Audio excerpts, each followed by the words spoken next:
Good to see you, traveler. Paimon. I trust all has been going well for you?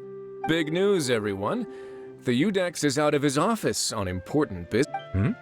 Is that genuinely something people would consider big? Why wouldn't they? Important business is a big deal. Ah, yes, you're quite right. When someone you care about requires emotional support, being there for them at the right time and place is of the utmost importance. After reading the Maréchal Phantom's reports, I had a feeling a trip here might be in order. Take note. That, my friends, is how Monsieur Neuvillette shows that he cares. We're both here for the same purpose, actually, to accompany SIGEWINNE as she pays her respects to her late teacher. So the old friend she mentioned was her teacher then? The witch? Oh, sorry. Paimon didn't mean to be rude. It's only 'cause SIGEWINNE calls her that all the time, so... I doubt she considers that title to be offensive, Paimon. Don't worry. Indeed. In fact, I believe SIGEWINNE would take it as a sign of affection. She has spoken of this doctor on many occasions, and it sounds like she was a truly generous individual. In those days, many people harbored prejudices against Melusines. She was the only teacher willing to take SIGEWINNE on as a student. Wow. It's really nice of you two to be here for SIGEWINNE. Guess you guys really look out for your younger colleagues, huh? Younger colleague? Well, that might be true for the Udex, but I'm not sure I can say the same. SIGEWINNE served a sentence in the fortress of Meripede hundreds of years ago, and after she did her time, she decided to stick around. She's been an integral part of our administration ever since. Strictly speaking, the head nurse has been around longer than most people in the fortress, myself included. Pretty sure... She served a sentence? Yes. Long before I became Udex, there was an ancient law in Fontaine that prohibited any attempt to transform another species into a human. Initially, I and most researchers believed this law to have been imposed due to ethical concerns. But now, it seems more likely that the law was nothing more than an insurance policy, a way for Egeria to ensure that her people would remain insulated from the truth, thus enabling them to lead more straightforward, happier lives. Ignorance is bliss, as they say. SIGEWINNE had her reasons for choosing to obtain a human form, but the act was nonetheless in clear violation of the law. Could you tell us a little bit more about what happened back then? Certainly. SIGEWINNE does not object to her close friends learning about her history. In fact, I first learned of it myself because she confessed the truth to me of her own volition.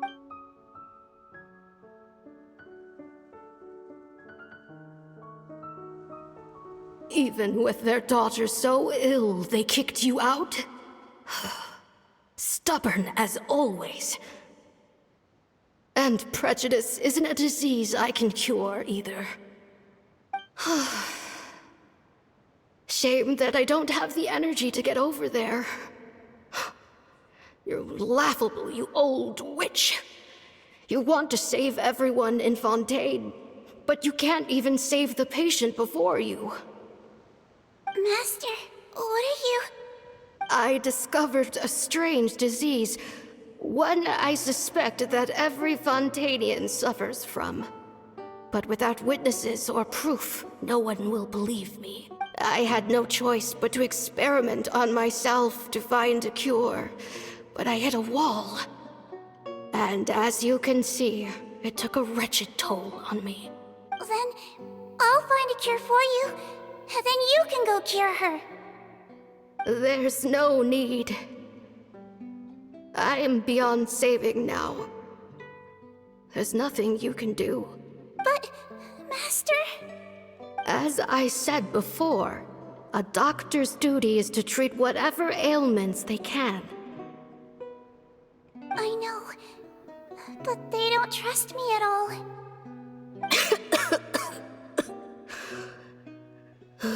That girl. She's your first ever patient, isn't she? I'll do whatever it takes.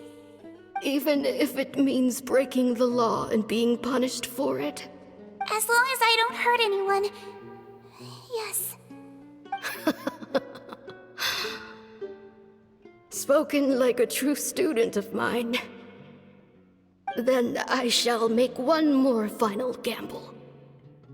and see my experiment through to its end. Leave me for now, and come back in 2 hours. If I am able to work this miracle, then I will have found a way to save all Fontanians, and I shall be able to help you treat that girl.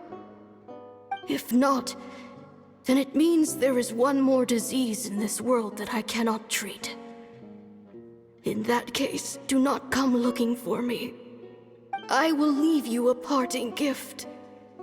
An accidental discovery happened upon through my study of this strange disease.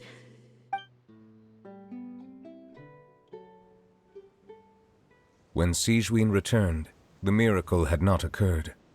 She found a potion bottle and a note on the table. After using the potion as instructed, she gained her current form, breaking Fontaine's law in the process. And after I had confirmed the veracity of the events, I gave my verdict. So that's what happened.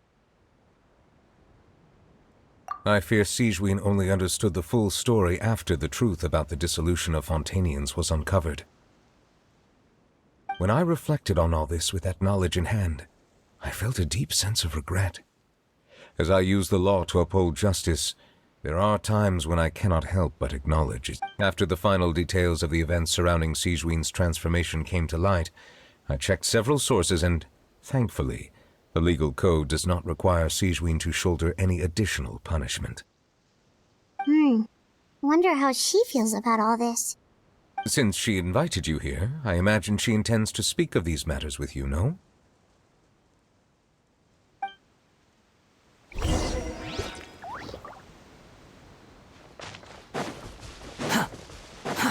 Too slow.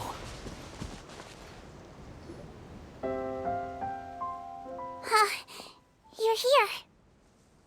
The old friend I mentioned was my teacher. When she passed, her body was nowhere to be found. All that's left of her is an empty tomb. SIGEWINNE, the witch who gave you the magic potion, she was your teacher, wasn't she? Sounds like Monsieur Neuvillette filled you in. After learning the truth, it must have been hard to process, huh? Well, to be honest, after I realized what really happened that night, my first thought was that it kinda made sense. But she was planning to sacrifice herself and never told you! That's just who she was. If lying is what it took to get a kid to take their medicine, then that's what she'd do. Alright, but why did you turn yourself in? I broke the law, simple as that. My teacher made her choice, and I made mine. True. It's just, the way Paten framed it when he was asking you all those questions, it made Paimon really mad. You're not like him at all, and everything Neuvillette said confirms that. And yet, you were still convicted and thrown in prison. It just feels so unfair. Unfair? I happen to think just the opposite. If I hadn't served that time, I'm not sure I would have been able to stay strong when he was questioning me. What makes you say that? I knew you'd be curious. Let me tell you a story. The verdict came down. This Melusine is guilty. The Iudex defended the authority of Fontaine law, but he did not confiscate the Melusine's medical kit. And so, the Fortress of Meripede gained a new little doctor. She still wore her hood and raincoat, even though it never rained in the fortress. Perhaps thanks to her human appearance, no one refused her treatment. She treated more and more patients, and her sentence grew ever shorter. Finally, the people of the fortress could not live without her, and though her sentence ended, she did not leave them either. Then one day, she received an invitation from the outside world. The location seemed familiar, and when she arrived, an old lady was waiting for her. She saw right through the Melusine's disguise, but didn't reveal it. Instead, she asked a question. Tell me, why do you think you gained the respect of so many people, despite being a Melusine? Because I look like a human? It's been 50 years, SIGEWINNE, and you haven't aged a day. I think everyone knows you are not human. I finally found you, after all these years. I still remember, you know. It was you who saved me that night. But how? I was no longer a Melusine by then. Does it really matter if you're human or Melusine? I remember the warmth of your palm. It's quite unmistakable. And you know what? It hasn't changed one bit. You don't have to hide anymore, SIGEWINNE. These days, everyone wants to make friends with Melusines. And I think that it's all because of you. I'm sorry I couldn't say this until now, but thank you, Dr. Melusine. Now that's an ending Paimon can get behind. After hearing everything Paten said, I wanted to tell him that it didn't matter who he looked like on the outside. But it was too late. The warmth in his palm had already disappeared. I tried to treat him. I understand. Thanks, you two. I appreciate you being here for me while I talk this through. Oh, it's nothing. Oh, there's one more reason I invited you here. It's about time I finally give you what I promised. In order to restore the appearances of the face-swapping victims, the Marechaussee Phantom gave me special permission to make a few bottles of that potion. And I made one extra just for you two. We don't need it though. Shouldn't we destroy it? Well, even if you chose to destroy it, I still thought I should give it to you first.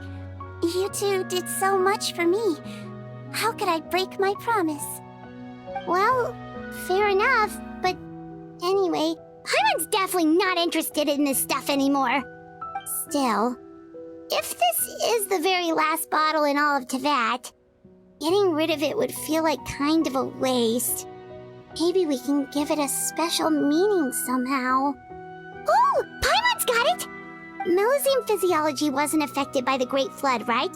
So that means the potion should have a permanent effect on you. In that case, what do you say, SIGEWINNE? Ever thought about transforming back to the way you used to look?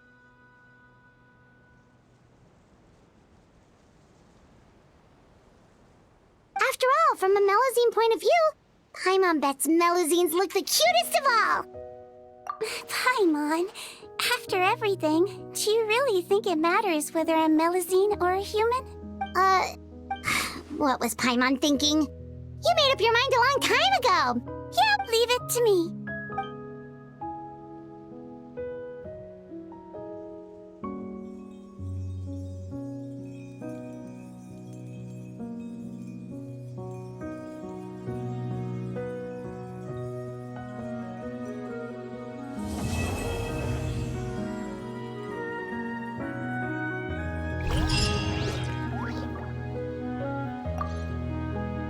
I'd like to stay here with my teacher for a little longer.